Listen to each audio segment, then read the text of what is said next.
बिना बदले बिना डरे, जज्बा सच का लिए, सच दिखाते हैं।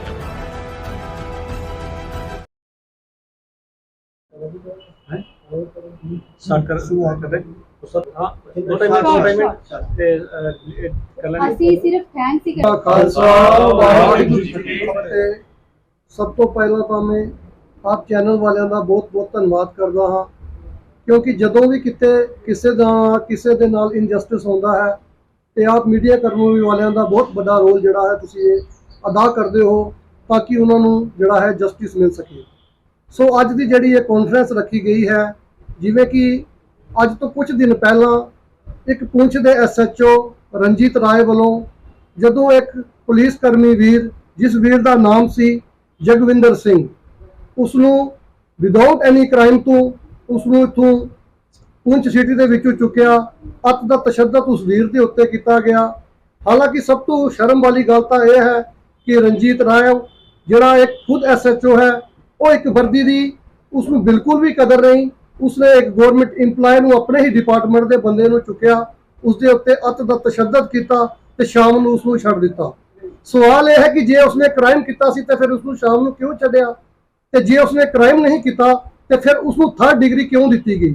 ਹੀ ਇਜ਼ ਨਾਟ ਅ ਕ੍ਰਿਮੀਨਲ, ਕਿਉਂਕਿ 3rd ਡਿਗਰੀ ਕ੍ਰਿਮੀਨਲ ਨੂੰ ਨਹੀਂ ਦਿੱਤੀ ਜਾ ਸਕਦੀ। ਸੋ ਅਸੀਂ ਅੱਜ ਇਹ ਕਾਨਫਰੰਸ ਰੱਖੀ ਗਈ ਹੈ। ਉਹਨਾਂ ਦੇ ਪਰਿਵਾਰ ਨੇ, ਵੀਰ ਜਗਵਿੰਦਰ ਸਿੰਘ ਜੀ ਦੇ ਪਰਿਵਾਰ ਨੇ ਯੂਨਾਈਟਿਡ ਸਿੱਖ ਆਰਗੇਨਾਈਜੇਸ਼ਨ ਦੇ ਨਾਲ ਜਿਹੜੀ ਅਪਰੋਚ ਕੀਤੀ ਹੈ, ਕਿਉਂਕਿ ਇੱਕ ਐਸੀ ਆਰਗੇਨਾਈਜੇਸ਼ਨ ਹੈ ਜਿਹੜੀ ਸਰਬ ਸਾਂਝੀਵਾਲਤਾ ਦਾ ਜਿਹੜਾ ਹੈ ਉਹ ਗੱਲ ਕਰਦੀ ਹੈ, ਗੁਰੂ ਨਾਨਕ ਪਾਤਸ਼ਾਹ ਦੇ ਉਪਦੇਸ਼ਾਂ ਨੂੰ ਕਮਾਉਂਦੀ ਹੈ, ਵਿੱਚ ਦੁਨੀਆ ਸੇਵ ਕਮਾਈ ਹੈ ਤਾਂ ਦਰਗਾਹ ਵੈਸਨ ਪਾਈ ਹੈ। ਜਿੱਥੇ ਵੀ ਕਿਸੇ ਦੇ ਨਾਲ ਇਨਜਸਟਿਸ ਹੁੰਦਾ ਹੈ, ਉਹ ਚਾਹੇ ਕਿਸੇ ਵੀ ਕਮਿਊਨਿਟੀ ਤੋਂ ਬਿਲੋਂਗ ਕਰਦਾ ਹੋਵੇ, ਤੇ ਸਿੱਖ ਜਿਹੜੀ ਯੂਨਾਈਟਿਡ ਆਰਗੇਨਾਈਜੇਸ਼ਨ ਹੈ ਇਹ ਉਸ ਦੇ ਨਾਲ ਹਮੇਸ਼ਾ ਖੜੀ ਰਹਿੰਦੀ ਹੈ। ਸੋ ਪਰਿਵਾਰ ਦੇ ਨੇ ਸਾਡੇ ਨਾਲ ਸੰਪਰਕ ਕੀਤਾ। ਅੱਜ ਸਾਰੇ ਵੀਰ ਅਸੀਂ ਇੱਥੇ ਇਕੱਠੇ ਹੋਏ ਹਾਂ। ਇਹਨਾਂ ਨੇ ਸਾਰਿਆਂ ਨੇ ਅੱਜ ਜਿਹੜਾ ਇੱਕ ਪੈਨਲ ਤਿਆਰ ਕੀਤਾ ਹੈ ਕਿ ਜਿਹੜਾ ਇਹ ਕੇਸ ਜਿਹੜਾ ਉਸ ਦੀ ਕੇਸ ਦੀ ਪੈਰਵਾਈ ਜਿਹੜੀ ਉਹ ਕਰਨਗੇ, ਔਰ ਯੂਨਾਈਟਿਡ ਸਿੱਖ ਆਰਗੇਨਾਈਜੇਸ਼ਨ ਹਮੇਸ਼ਾ ਇਸ ਪਰਿਵਾਰ ਦੇ ਨਾਲ ਖੜੀ ਹੈ। ਜਦੋਂ ਤੱਕ ਇਸ ਵੀਰ ਨੂੰ ਇਨਸਾਫ ਨਹੀਂ ਮਿਲਦਾ ਤਦੋਂ ਤੱਕ ਇਹ ਜਿਹੜੀ ਹੈ ਇਸ ਕੇਸ ਦੀ ਫਾਈਟ ਕਰਦੇ ਰਵਾਂਗੇ। ਸੋ ਇੱਕ ਬੇਨਤੀ ਜਿਹੜੀ ਹੈ ਜੁਡੀਸ਼ੀਅਲ ਨੂੰ ਵੀ ਇਹ ਕੀਤੀ ਜਾਂਦੀ ਹੈ ਕਿ ਜਦੋਂ ਵੀ ਤੁਹਾਡੇ ਕੋਲ ਇਸ ਤਰ੍ਹਾਂ ਦੇ ਕੋਈ ਕੇਸਿਸ ਆਉਂਦੇ ਹਨ ਤੇ ਵੱਧ ਤੋਂ ਵੱਧ ਜਿਹੜਾ ਉਹਨਾਂ ਦੇ ਨਾਲ ਇਨਸਾਫ ਕੀਤਾ ਜਾਵੇ, ਤਾਂ ਕਿ ਕਦੇ ਵੀ ਜਿਹੜੀ ਹੈ ਇਹ ਗਵਰਨਮੈਂਟ ਜਿਹੜੀ ਵਰਦੀ ਜਿਹੜੀ ਹੈ ਇਸ ਤੇ ਜਿਹੜਾ ਕੋਈ ਨਾਜਾਇਜ਼ ਫਾਇਦਾ ਚੁੱਕਦਾ ਹੈ, ਕਿਉਂਕਿ ਦਾਗ ਇੱਕ ਨੂੰ ਲੱਗਦਾ ਹੈ ਤੇ ਸਾਰਾ ਜਿਹੜੀ ਹੈ ਡਿਪਾਰਟਮੈਂਟ ਜਿਹੜਾ ਹੈ ਉਹ ਬਦਨਾਮ ਹੁੰਦਾ ਹੈ। ਸੋ ਅਸੀਂ ਜੁਡੀਸ਼ੀਅਲ ਅੱਗੇ ਵੀ ਇਹੋ ਮੰਗ ਕਰਦੇ ਹਾਂ ਕਿ ਵੀਰ ਦੇ ਨਾਲ ਜਸਟਿਸ ਕੀਤਾ ਜਾਵੇ। ਸੋ ਯੂਨਾਈਟਿਡ ਸਿੱਖ ਆਰਗੇਨਾਈਜੇਸ਼ਨ ਜਿੱਥੇ ਗੁਰੂ ਨਾਨਕ ਪਾਤਸ਼ਾਹ ਦੇ ਸਿਧਾਂਤਾਂ ਨੂੰ ਕਮਾਉਂਦੀ ਹੈ, ਉੱਥੇ ਹੀ ਦੇਸ਼ ਵਿਦੇਸ਼ ਦੇ ਵਿੱਚ ਜਿੱਥੇ ਵੀ ਕਿਸੇ ਗਰੀਬ ਲੋੜਵੰਦ ਨੂੰ ਕੋਈ ਵੀ ਜਿਹੜੀ ਹੈ ਜ਼ਰੂਰਤ ਹੁੰਦੀ ਹੈ, ਉਸ ਨੂੰ ਹਰ ਚੀਜ਼ ਦੀ ਜਿਹੜੀ ਹੈ ਮੁਹੱਈਆ, ਜਿਹੜਾ ਰਾਸ਼ਨ ਚਾਹੇ ਹੋਵੇ, ਚਾਹੇ ਕਰੋਨਾ ਦਾ ਟਾਈਮ ਹੋਵੇ, ਉੱਤੇ ਹਰ ਇੱਕ ਗਰੀਬ, ਹਰ ਇੱਕ ਲੋੜਵੰਦ ਦੇ ਨਾਲ ਇੱਥੇ ਖੜੀ ਹੈ। ਐਂਬੂਲੈਂਸ ਦੀ ਸੇਵਾ ਜਿਹੜੀ ਹੈ ਉਹ ਵੀ ਪ੍ਰੋਵਾਈਡ ਕਰਵਾ ਰਹੀ ਹੈ। ਇਸ ਦੁਨੀਆ ਵਿੱਚ ਇੱਕ ਚੀਜ਼ ਹੋਰ ਮੈਂ ਇੱਥੇ ਐਡ ਕਰਨਾ ਚਾਹਾਂ, ਕਹਿੰਦੇ ਜ਼ਰੂਰੀ ਨਹੀਂ ਹੈ ਹਿੰਦੂ ਜਾਂ ਮੁਸਲਮਾਨ ਹੋਣਾ, ਜ਼ਰੂਰੀ ਹੁੰਦਾ ਹੈ ਕਿ ਇਨਸਾਨ ਦਾ ਇਨਸਾਨ ਹੋਣਾ। ਪਰ ਜਦੋਂ ਇਸ SHO ਵੱਲ ਅਸੀਂ ਧਿਆਨ ਕਰਦੇ ਹਾਂ ਤੇ ਇਸਨੇ ਇੰਨਾ ਤਸ਼ੱਦਦ ਜਿਹੜਾ ਹੈ ਇਸ ਵੀਰ ਦੇ ਉੱਤੇ ਕੀਤਾ ਹੈ, ਤੁਸੀਂ ਪਹਿਲੇ ਵੀ ਮੀਡੀਆ ਦੇ ਰਾਹੀਂ ਦੇਖਿਆ ਹੋਣਾ। ਸੋ ਅਸੀਂ ਇਹੋ ਉਮੀਦ ਕਰਦੇ ਹਾਂ ਕਿ ਆਉਣ ਵਾਲਾ ਜਿਹੜਾ ਟਾਈਮ ਹੈ, ਸਾਡੀ ਜਿਹੜੀ ਇਹ ਟੀਮ ਤਿਆਰ ਹੋਈ ਹੈ, ਇਹ ਇਸ ਪਰਿਵਾਰ ਦੇ ਨਾਲ ਖੜੀ ਰਹੇਗੀ। ਯੂਨਾਈਟਿਡ ਸਿੱਖ ਆਰਗੇਨਾਈਜੇਸ਼ਨ ਇਹਨਾਂ ਦੇ ਨਾਲ ਖੜੀ ਸੀ, ਮਨੁੱਖਤਾ ਦੇ ਨਾਲ ਖੜੀ ਸੀ, ਖੜੀ ਹੈ ਤੇ ਹਮੇਸ਼ਾ ਹੀ ਖੜੀ ਰਹੇਗੀ। ਵਾਹਿਗੁਰੂ ਜੀ ਕਾ ਖਾਲਸਾ, ਵਾਹਿਗੁਰੂ ਜੀ ਕੀ ਫਤਿਹ। ਵਾਹਿਗੁਰੂ ਜੀ ਕੀ ਫਤਿਹ। ਸਭ ਤੋਂ ਪਹਿਲਾਂ ਮੀਡੀਆ ਕਰਮੀਆਂ ਸਾਰਿਆਂ ਦਾ ਬਹੁਤ ਧੰਨਵਾਦ ਕਿ ਤੁਸੀਂ ਇੱਥੇ ਪਹੁੰਚੇ ਹੋ। ਅੱਜ ਜੋ ਯੂਨਾਈਟਿਡ ਸਿੱਖਸ ਵੱਲੋਂ ਇੱਕ ਪ੍ਰੈਸ ਕਾਨਫਰੰਸ ਰੱਖੀ ਗਈ ਹੈ ਇਨ ਕੋਲੈਬੋਰੇਸ਼ਨ ਵਿਦ ਐਡਵੋਕੇਟਸ ਦਾ ਇੱਕ ਜਿਹੜਾ ਅਸੀਂ ਪੈਨਲ ਬਣਾਇਆ ਹੈ, ਉਹਨਾਂ ਦੇ ਨਾਲ ਇਹ ਯੂਨਾਈਟਿਡ ਸਿੱਖਸ ਦੇ ਨਾਲ ਮਿਲ ਕੇ ਇਹ ਜੋ ਸਾਡੇ ਐਡਵੋਕੇਟਸ ਹਨ, ਇਹ ਪੁੰਛ ਦੇ ਵਿੱਚ ਡਿਸਟ੍ਰਿਕਟ ਪੁੰਛ ਜੰਮੂ ਯੂਟੀ ਦਾ ਹੈ ਜ਼ਿਲ੍ਹਾ ਪੁੰਛ, ਇਹਦੇ ਵਿੱਚ ਇਹ ਸਾਡੇ ਨਾਲ ਮਿਲ ਕੇ ਕੰਮ ਕਰਨਗੇ। ਕਿਸੇ ਵੀ ਗਰੀਬ ਗੁਰਬੇ ਦੇ ਨਾਲ ਕਿਸੇ ਵੀ ਤਰ੍ਹਾਂ ਦਾ ਇਨਜਸਟਿਸ ਜਾਂ ਤਸ਼ੱਦਦ, ਕਿਉਂਕਿ ਯੂਨਾਈਟਿਡ ਸਿੱਖਸ ਦਾ ਮੋਟੋ ਹੈ we recognize human race as one, ਕਿਉਂਕਿ ਮਾਨਸ ਕੀ ਜਾਤ ਸਭ ਹੈ ਇੱਕ ਹੈ ਪਹਿਚਾਨ ਹੋ। ਸਾਡੇ ਵਾਸਤੇ ਹਰ ਇੱਕ ਇਨਸਾਨ ਹੈ, ਬਾਅਦ ਵਿੱਚ ਉਸਦਾ ਅਸੀਂ ਧਰਮ ਦੇਖਾਂਗੇ। ਇਸੇ ਮੋਟੋ ਨੂੰ ਲੈ ਕੇ ਅਸੀਂ ਜੋ ਇੱਕ ਪੁੰਛ ਜ਼ਿਲ੍ਹੇ ਦੇ ਵਿੱਚ ਜਿਹੜਾ ਹੈ ਯੂਨਾਈਟਿਡ ਸਿੱਖਸ ਵੱਲੋਂ ਇੱਕ ਪੈਨਲ ਕ੍ਰੀਏਟ ਕੀਤਾ ਗਿਆ ਹੈ ਐਡਵੋਕੇਟਸ ਦਾ। ਅਸੀਂ ਸਭ ਤੋਂ ਪਹਿਲਾਂ ਤਾਂ ਇਹਨਾਂ ਸਾਰਿਆਂ ਦਾ ਵੀ, ਭੈਣ ਜੀ ਦਾ ਵੀ ਅਤੇ ਇਹ ਸਾਡੇ ਜਿਹੜੇ ਵੀਰ ਜੀ ਨਾਲ ਨੇ ਐਡਵੋਕੇਟਸ ਨੇ ਇੱਥੇ ਪੁੰਛ ਜ਼ਿਲ੍ਹੇ ਦੇ, ਇਹਨਾਂ ਦਾ ਵੀ ਸਾਡੀ ਤਰਫੋਂ ਬਹੁਤ ਵੈਲਕਮ ਹੈ, ਬਹੁਤ ਧੰਨਵਾਦ ਹੈ ਕਿ ਤੁਸੀਂ ਇਤਨਾ ਵੱਡਾ ਇੱਕ ਜੋ ਇਨੀਸ਼ੀਏਟਿਵ ਲਿਆ ਹੈ ਯੂਨਾਈਟਿਡ ਸਿੱਖਸ ਦੇ ਨਾਲ ਕੋਲੈਬੋਰੇਟ ਹੋ ਕੇ ਕਿਸੇ ਵੀ ਤਰ੍ਹਾਂ ਦਾ ਕੋਈ ਵੀ ਕੇਸ ਜੋ ਗਰੀਬ ਗੁਰਬੇ ਦਾ ਹੋਏਗਾ ਜੈਨੂਅਨ ਕੇਸ ਜਿਹਦੇ ਵਿੱਚ ਜਿਸ ਦੇ ਵਿੱਚ ਕਿਸੇ ਗਰੀਬ ਦੇ ਨਾਲ ਇਨਜਸਟਿਸ ਹੋਇਆ ਹੋਇਆ, ਉਹ ਕੇਸ ਜਿਹੜਾ ਹੈ ਇਹ ਜਿਹੜੇ ਸਾਡੇ ਵਕੀਲਾਂ ਦਾ ਜਿਹੜਾ ਇਹ ਪੈਨਲ ਬਣਿਆ ਹੈ, ਇਹ ਜੋ ਐਡਵੋਕੇਟਸ ਦਾ ਪੈਨਲ ਬਣਿਆ ਹੈ, ਇਹ ਉਸ ਕੇਸ ਨੂੰ ਬਿਲਕੁਲ ਫ੍ਰੀ ਆਫ ਕਾਸਟ ਜਿਹੜਾ ਹੈ ਲੜਨਗੇ। ਔਰ ਯੂਨਾਈਟਿਡ ਸਿੱਖਸ ਇਹਨਾਂ ਦੇ ਨਾਲ ਪੂਰਾ ਵਾਅਦਾ ਕਰਦੀ ਹੈ ਕਿ ਹਮੇਸ਼ਾ ਖੜੀ ਰਹੀ ਹੈ ਇਹੋ ਜਿਹੇ ਮਸਲਿਆਂ ਦੇ ਵਿੱਚ, ਖੜੀ ਹੈ ਅਤੇ ਅੱਗੇ ਵੀ ਆਉਣ ਵਾਲੇ ਜਿਹੜੇ ਸਮਾਂ ਹੋਏਗਾ ਇਹੋ ਜਿਹੇ ਜਿਹੜੇ ਕੋਈ ਵੀ ਮਸਲੇ ਹੋਣਗੇ ਇਹਨਾਂ ਦੇ ਨਾਲ ਅਸੀਂ ਖੜੇ ਰਹਾਂਗੇ। ਕਿਉਂਕਿ ਕੁਝ ਦਿਨ ਪਹਿਲਾਂ ਜਗਵਿੰਦਰ ਸਿੰਘ ਜੀ ਦੇ ਕੇਸ ਦਾ ਜਿਹੜਾ ਟੌਰਚਰ ਕੇਸ ਸਾਹਮਣੇ ਆਇਆ ਸੀ, ਉਸ ਤੋਂ ਬਾਅਦ ਹੋਰ ਵੀ ਬਹੁਤ ਸਾਰੇ ਕੇਸ ਸਿਰਫ ਇसी ਇੱਕੋ ਥਾਣੇ ਦੇ ਅੰਡਰ ਜਿਹੜੀ ਜੁਰਿਸਡਿਕਸ਼ਨ ਹੈ ਇਸ ਥਾਣੇ ਦੀ, ਉਹਦੇ ਅੰਦਰ ਬਹੁਤ ਸਾਰੇ ਕੇਸ ਜਿਹੜੇ ਨੇ ਵਿਕਟਿਮਸ ਜਿਹੜੇ ਸਾਹਮਣੇ ਆਏ ਨੇ, ਉਹ ਵੀ ਇਸ ਵੇਲੇ ਸਾਡੇ ਨਾਲ ਇੱਥੇ ਮੌਜੂਦ ਨੇ। ਉਹਨਾਂ ਦੇ ਨਾਲ ਵੀ ਅਸੀਂ ਬਾਅਦ ਵਿੱਚ ਤੁਹਾਡੇ ਨਾਲ ਗੱਲਬਾਤ ਕਰਵਾਵਾਂਗੇ। ਉਸ ਤੋਂ ਪਹਿਲਾਂ ਅਸੀਂ ਇਹਨਾਂ ਦਾ ਬਹੁਤ ਬਹੁਤ ਧੰਨਵਾਦ ਕਰਦੇ ਹਾਂ ਕਿ ਇਹਨਾਂ ਨੇ ਸਾਡੇ ਨਾਲ ਕੋਲੈਬੋਰੇਟ ਕੀਤਾ। ਹੁਣ ਅਸੀਂ ਜਿਹੜਾ ਮਾਈਕ ਹੈ ਉਹਨਾਂ ਦੇ ਅੱਗੇ ਰੱਖਾਂਗੇ। ਯੂਨਾਈਟਿਡ ਸਿੱਖਸ ਆਰਗੇਨਾਈਜੇਸ਼ਨ ਨੇ ਤੁਹਾਡੇ ਮੋਢੇ ਤੇ ਇੱਕ ਬੜੀ ਵੱਡੀ ਜ਼ਿੰਮੇਵਾਰੀ ਜੋ ਸੌਂਪੀ ਹੈ, क्या तुसी इसनूं निभा पाओगे?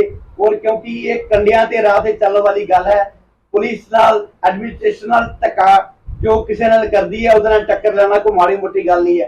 क्या तुसी ये जिम्मेवारी अपने मोढे ते निभा पाओगे? इसदा मैं सबसे पहले यूनाइटेड सिख इंटरनेशनल ऑर्गेनाइजेशन जो यूएस बेस्ड है, इसका शुक्रगुजार हूँ कि आप लोगों ने बॉर्डर के दूर दराज इलाके में आकर अपने इंसाफ के दामन को लोगों तक पहुंचाने के लिए आपने अपना किरदार पेश किया है।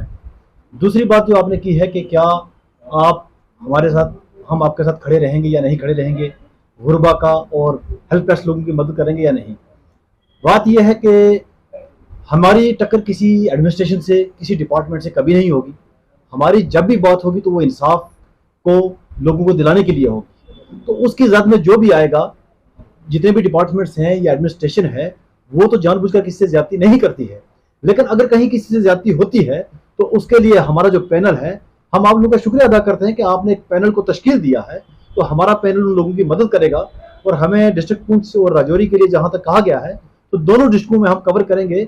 और जहां जहां भी लोग हेल्पलेस होंगे, बेगुनाह होंगे, गरीब होंगे, जिनकी कोई मदद करने वाला नहीं होगा, तो हम फ्री ऑफ कॉस्ट आपके ताउन से उन लोगों की मदद करेंगे और उनके साथ खड़े रहेंगे और उनको जहां तक इंसाफ दरकार होगा हम उनको इंसाफ दिलवाएंगे। सबसे पहले तो आई एम हाईली थैंकफुल कि यूनाइटेड सिख ऑर्गेनाइजेशन ने हम 3 लोगों को, एडवोकेट अबरार शाह, एडवोकेट ताहिर महमूद और मुझे जो है इस पैनल में सेलेक्ट किया कि हम इस तरह के केसेस जहां पे किसी के साथ इनजस्टिस हुआ है उसके लिए लड़ने के लिए हमें चुना पूरे पुंछ और राजौरी में।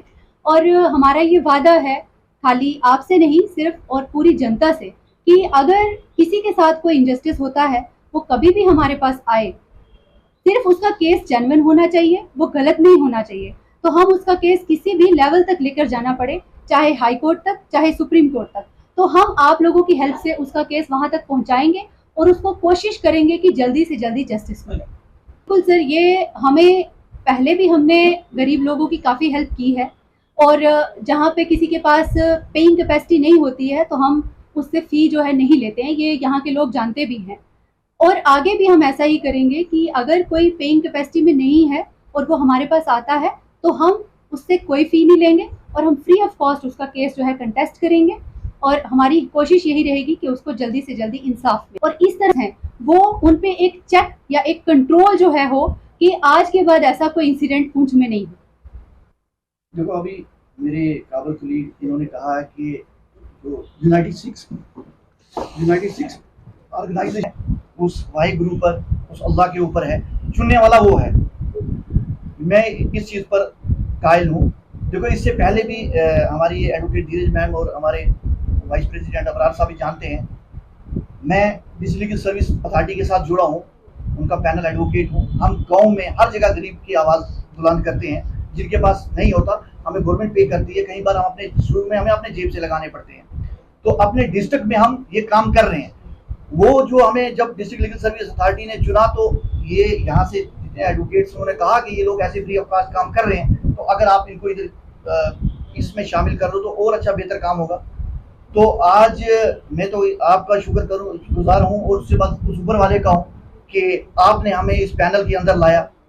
तो इंशाल्लाह हम जी जान से काम करेंगे और आपको कभी निराश नहीं करेंगे, ये इंशाल्लाह आपको हम पूरा पूरा यकीन दिलाते हैं। विचार वीरां दे माननीय एडवोकेट्स ते मैं सारिਆਂ ਦਾ ही बहुत ज़्यादा शुक्रगुजार हाँ, खास करके मीडिया का कि जिन्होंने ये आवाज़ चुकन की हिम्मत की है और साड़ी आवाज़ जी है वो लोगों तक पहुँचाई है, क्योंकि ये कुछ ऐसे केसिस सन जिस दे विच कई बार सामने ना आने की वजह नाल उन्होंने गरीब लोगों को बड़ी मुसीबत आती है, कोई राह नहीं लगता।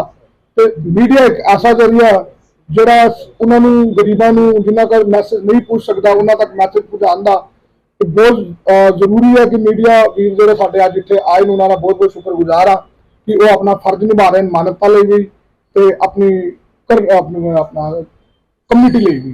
दूसरा मैं शुक्रगुजार हाँ मैडम धीरज कौर और उन्होंने colleague Tahir sir, Abbas sir कि जिन्होंने अगे होके ये सेवा लैन की हिम्मत की है, क्योंकि एक ऐसी सेवा है जिस तरह वीर ने दसिया कि एक कंधियां ते चलन की सेवा है तो हर कोई नहीं निभा सकता।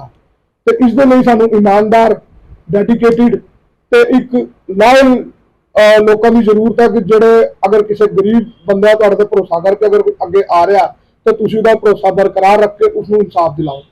तो ये तीन जोड़े असीं हीरे ही कह सकते हो कि जोड़े असीं चुन के अगे लिआंदे मानवता की सेवा वास्ते हर एक कम्यूनिटी वास्ते उन्होंने सारे असीं एक मैसेज देना चाहेंगे कि जिन्होंने भी कोई भी परेशानी है यूनाइटेड सिख उन्होंने हमेशा तैयार बर तैयार 24/7 सर्विस देगी।